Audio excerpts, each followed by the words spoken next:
ఇందాక నేను చెప్పుడు మర్చిపోయిన బిడ్డ, రేపు నువ్వు ఒక్కదానివేరా, అల్లుడిని మాత్రం తీసుకురాకు. ఆయన లేకుండా నేనెట్లా రావాలి నాన్న? మీ అన్నయ్య పెళ్లిలో తాగి మా ఇజ్జత్ తీసింది చాలమ్మా.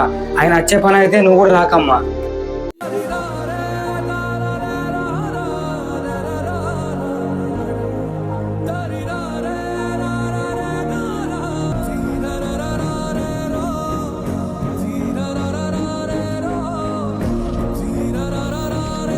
మీరు రోజు తాగరండి, అది నాకు తెలుసు. కానీ మా వాళ్ళ ఫంక్షన్లో మీరు ఒక్కరోజు తాగినందుకు మిమ్మల్ని వాళ్ళు తాగుబోతు అనుకుంటున్నారండి.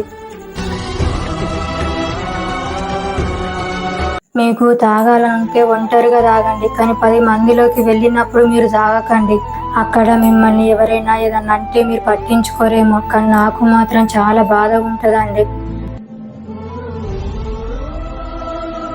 మందు నీ ఆరోగ్యంతో పాటు నీ గౌరవ మర్యాదలను కూడా నాశనం చేస్తుంది.